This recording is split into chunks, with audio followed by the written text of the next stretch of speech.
Chris, I mean, the accusations from inside the Democratic world are shocking. I mean, we didn't even wait till the debate ended and we were getting reports fully written by mainstream media sources saying this has got to stop. What are you hearing? I rushed over here from a Capitol Hill watch party that had a lot of senior Senate and House staff and some of the outside groups that are working there. And wow, I don't think many people really expected to see the performance that we saw this evening. I mean, Joe Biden generally does all right when he's actually got the big moments. He flounders in these press conferences, but he did well in Normandy. Granted, there was a teleprompter. Did well during the State of the Union. Granted, there was a teleprompter. Tonight's debate was unreal, and there was the talking points haven't had time to go out yet. I guess someone at the White House started texting reporters at CNN and MSNBC and NBC that the Joe Biden had a cold, but a cold does not explain what we just saw there at all, unless you're of an age when a cold could absolutely melt your brain down. This was wild. Fluid explains what we just saw today. I mean, we are well beyond anything you can buy over the counter. I'll tell you that much. I mean, even more than Donald Trump won that debate, and he was doing very well. He was kind of old Donald Trump on his game. Joe Biden lost that debate, and he lost that debate in maybe 15 minutes. Even when the moderators threw him a Roe v. Wade question, which is where Democrats have really been minting money or minting votes over these last 2 years, he changed the topic to illegal immigration and then softball lobbed it to Donald Trump, who slammed the ball right back at his head. And Trump was scoring laugh lines. And we were watching on Blaze, of course, but we switched it afterwards just for a brief moment because I wanted to see what was going on CNN and on MSNBC. And it was a complete and total meltdown. People were in panic. They were Joy Reid, and always the loyal palace guard, said that Joe Biden may think that he's the only person who can beat Donald Trump. But after tonight's performance, the party does not believe that. No, I think that's very true. Watching that, I mean, particularly the first, I'd say 40 minutes of it. I mean, after that, it drags on. People tune out. There were some moments where Biden looked a little bit better. A couple answers I didn't think Trump exactly nailed. But that first 45 minutes or so was absolutely devastating. And for all the criticism that CNN got from conservatives, of course, I think normally completely rightly so, the fact that the debate started with illegal immigration and the economy was, I mean, it was like tilting the field in Trump's favor. It was his home turf, and I think he really took advantage of that. Yes, and the line that was really sticking with me tonight from earlier in our programming was Steve pointing out that people who are suffering from the symptoms of old age do a lot better once they get warmed up and once they're moving along, as opposed to after maybe a cold silence. And we did see that with Biden. I mean, after about minute 20, he got control of his facial expressions back, mostly, it seemed. He didn't even have that for the first 20 minutes. But you're right. And, I don't think CNN really chose those points of view just because they go well for Trump. They would never do that. No. But it was good to see them do it, because those are repeatedly the top concerns of voters. That's what people care about. Illegal immigration is no longer just a problem in Arizona and New Mexico and Texas. It's a problem in Chicago and Boston. It's a problem all over the country, and voters care about it. But I actually agree. I thought this debate, aside from the microphones, they did not run those very well. The debate was well run, and the questions were substantive. I wonder what the fallout is of that. What do you think from the people that you're talking to, in the DC bubble? I mean, is this a celebratory night for Republicans? Because I got to say, while I'm happy that Biden did poorly, and I was happy to see that, it wasn't my honestly guttural reaction. My guttural reaction was fear for this country and who's leading it. I mean, I don't know that we've ever been more vulnerable. The mood at the moment was celebratory. You heard laughter, you heard applause. But then afterwards, when people were starting to kind of just absorb what we just witnessed, one person I was talking to said that was scary. That was frightening. If you're an adversary watching this, you're not afraid. If you're an internal dissident watching this, there's no reason to think that the person in the White House is any threat to you, or is even capable of defending this country. I got text messages from Army officers and soldiers, with train engineers, from teachers, folks who are all Democrat voters, who were saying, "Holy smokes, I didn't realize how bad it was. And I kind of want to yell at the sky at this point. Well, haven't you been listening? Haven't you been watching? This has been on full display for years. But tonight seems to be that what alcoholics call a moment of clarity, when suddenly they just hit such a rock bottom. They said, wow, maybe we need to change. It's amazing. Chris, thanks so much. Great thoughts. Chris Bedford, make sure to subscribe to his newsletter. We really, it's called the Beltway Brief. Check it out. Chris, thanks so much, man. Appreciate it.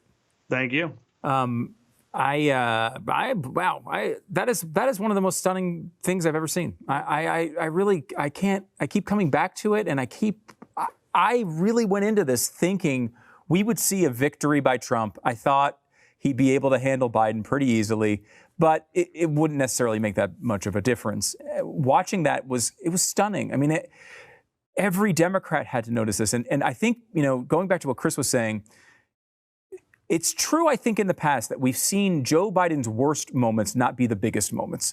He's made his worst speeches a lot of times are ones that we're digging out of appearances that are just on C-SPAN. Obscure campaign events people don't watch. People don't watch. Yeah. And when he's had debates, when he's had State of the Unions, he's been able to step it up to at least some level where you can convince yourself, if you're liberal, okay, this is all right.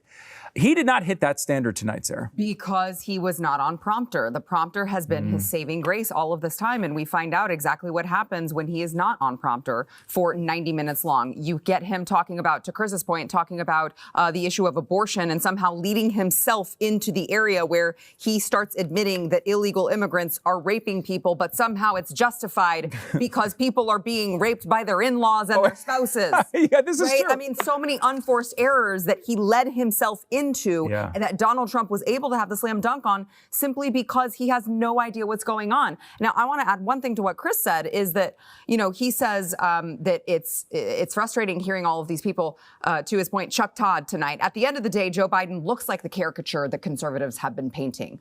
I'm angry about this. This makes me mad. Yeah. I'm very mad about this, that we have been, it's not the caricature that we've been painting. We've just been seeing it from day one. We saw it the first campaign, right? And we have been screaming at the top of our lungs, you can't have this person lead the country. He's not all there. We were called all sorts of names. We were told it was just a stutter, okay? He's had this stutter since he was a little kid. Don't worry about it. It's nothing. And I'm angry that we have allowed this country to be taken by this, not that he's leading things and actually making the decisions, to let this country be taken by this dementia patient who is running it into the gutter, into the trash can. And now Democrats want to come around and say, oh, well, actually, it turns out Joe Biden might not be so great after all. You think?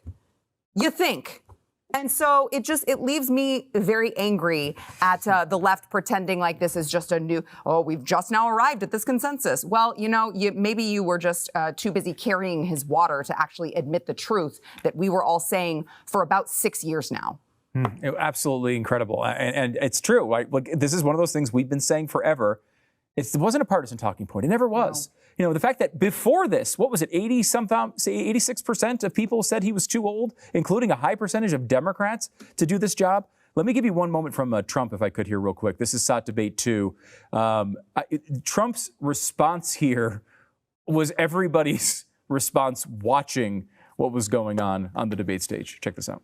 Given that, why should voters trust you to solve this crisis?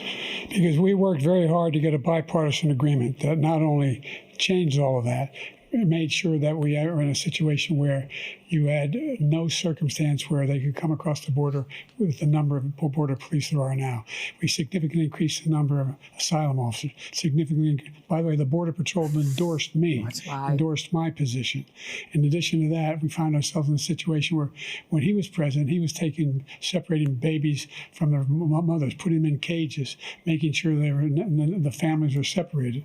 That's not the right way to go. What I've done since I've changed the law, what's happened? I've changed it in a way that now you're in a situation where there are 40% fewer people coming across the border illegally. That's better than when he left office. And I'm going to continue to move until we get the total ban on the total initiative relative to what we're going to do with more Border Patrol and more asylum officers. President Trump? I really don't know what he said at the end of that sentence. I don't think he knows what he said either. I mean, that was literally, I felt like saying that over and over and over again. I thought it was maybe Trump's best moment of the entire debate. By the way, I want to give you this tweet. This is from the Border Patrol Union in how it relates to that claim. Do we have this one? Because this is, I think, really important. Let's see it if we could.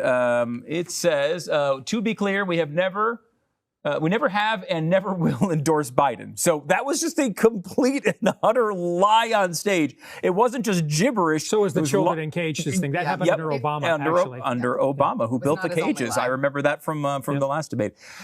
Steve, what do you have for a final word? I mean, you're continuing. I mean, Chris Wallace is pronouncing on CNN it's over. He has sunk his campaign. This thing is over because the points that Sarah and Matt made are vital here.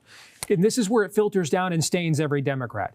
If you make them go out there for the next 6 months and lie to people that they didn't see what they just saw, all right, people are going to reject them and repel them at the exact same time. That's a Herbert Hoover kind of loss. You taint and stain the entire party, and it takes multiple cycles to eventually fully dig yourself out from underneath. They're not going to do that, and that's why he's gone.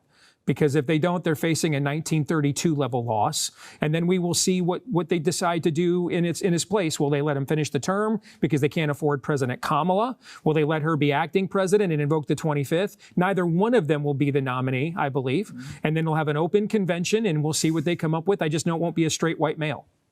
I mean, it's absolutely incredible. I mean, Steve, you talked about this as we were leading up to this debate. And you said, I mean, I really feel like anything could happen. You allowed for any possibility, but I mean, I would not have ever predicted that from, I mean, have you seen the video that Jill has to help him down from the stairs? Oh, God. Okay, I would have figured at least they sequestered him, Auron, for a week at Camp David. I would have figured that he could have at least delivered a 5-minute moment and looked at him and said, you had sex with a porn star and you're a convicted felon. And the fact that he couldn't do it from the jump indicates that he's just, the dementia's escalated, he's senile, it can't happen. Incredible. Auron? Yeah, I'm relatively sure that what we just watched was the failure of an experiment. Just like with the COVID lockdowns, the ruling class was trying to see how far they could push things, how much power they could go ahead and extend before people push back. I think what we just watched was the ruling class attempt to rule by proxy through a puppet, realizing that everyone knew he wasn't really the president, that he couldn't really do the job. But they wanted this decentralized oligarchy to be able to rule through Biden. And what we're discovering is that the American people just can't handle this at the end of the day. Even the Democrats realize that this guy is embarrassing, continually putting him in front of people is just an absolute disgrace, and they can't continue on with this charade. They want to be able to do this. This is how they would like to rule, because Joe Biden is taking a lot of heat while the borders are open, but he's letting tens of millions of people in here who will permanently change the way that America votes for generations. Yeah, Joe Biden loses a presidency maybe he even looks bad, but decades down the road, the seeds that he planted will ensure Democratic victories for a very long time. That's what they're betting on, and I think that they were willing to sacrifice him for that purpose, but what we've seen is it's ultimately too much for them to bear. When you said failed experiment, I was thinking it was more like the test tubes of the mixing of the drugs did not go well. That's really... That also was a disaster. They did not get the cocktail right this time. You gotta try it a couple days, not when you're going on stage. Like when Dave asked, I wonder what drugs they gave him. It's clearly not ones that get you high. Right. I mean, not the right ones.